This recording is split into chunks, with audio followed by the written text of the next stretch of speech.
कहते हैं कि अगर हम स्वयं को सुधार लें, स्वयं की कमियों को खुद से बाहर निकाल दें, तो हमारे लिए दुनिया सुधर जाएगी। क्योंकि जैसी दृष्टि होगी हमारी, वैसी हमें सृष्टि नजर आएगी।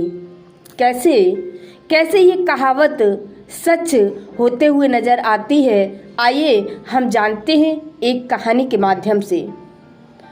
एक बार भगवान ने जब इंसान की रचना की तो उसे 2 पोटली दी। 2 पोटली देते हुए भगवान ने इंसान से कहा कि एक पोटली को आगे की तरफ लटकाना और दूसरी को कंधे के पीछे पीठ पर लटकाना। आदमी दोनों ही पोटलियों को लेकर के चल पड़ा और भगवान ने उस आदमी को ये भी कहा कि आगे वाली पोटली पर नज़र रखना, पीछे वाली पोटली पर मत रखना नज़र। अब समय बीतता जा रहा है, वह आदमी अपनी आगे वाली पोटली पर ही बराबर नज़र बनाए हुए है। अब आप जानते हैं कि आगे वाली पोटली में क्या था और पीछे वाली में क्या था।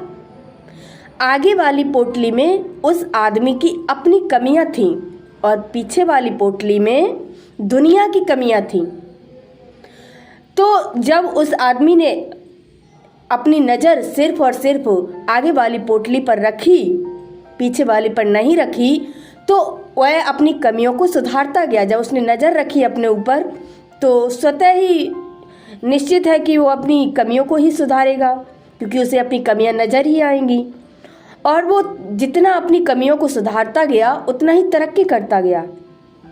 और पीछे वाली पोटली को इसने नज़रअंदाज कर रखा था, उसने कोई ध्यान नहीं दिया था उस पर। एक दिन तालाब में नहाने के पश्चात उस आदमी की दोनों पोटलियां अदल बदल हो जाती हैं। अब आगे वाली पीछे और पीछे वाली आगे आ गई। अब क्या हुआ, क्योंकि वो आगे वाली पोटली पर ही नज़र रखे था, तो अब उसे दुनिया की कमियां ही कमियां नज़र आने लगी। अब वो सोचने लगा, ये ठीक नहीं, वो ठीक नहीं, बच्चे ठीक नहीं, मेरा पड़ोसी बेकार है, सरकार निकम्मी है, इत्यादि आदि आदि बातें उसके दिमाग में आने लगी। क्योंकि अब वो खुद के अलावा सब में कमियां ढूंढने लगा और उसकी वाली पोटली तो पीछे चली गई, तो अब उसकी अपनी कमियों पर नज़र ही नहीं।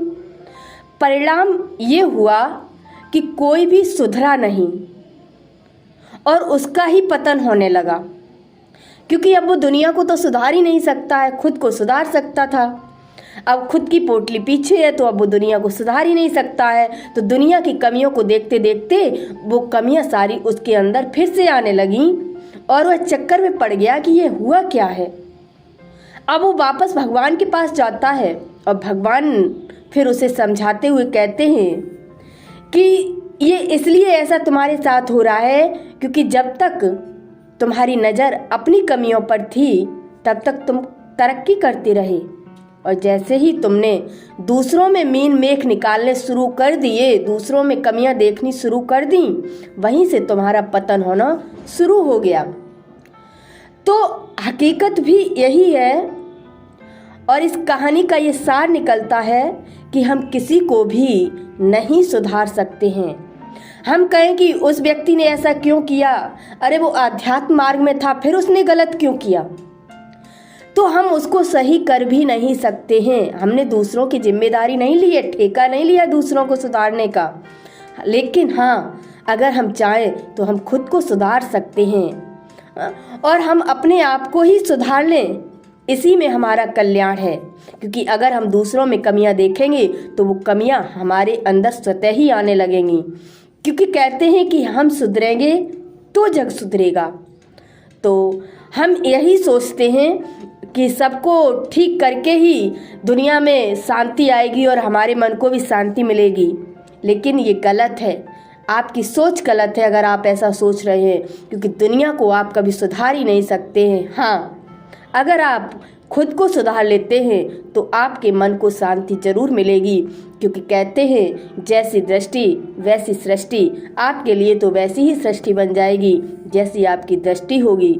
तो दूसरों को ठीक करने की बजाय खुद को ठीक कीजिए, खुद को सुधारिए, खुद में सुधार लाइए, क्योंकि आप सुधरेंगे तो जग सुधरेगा। हम बदलेंगे, जग बदलेगा, हम सुधरेंगे, जग सुधरेगा। धन्यवाद।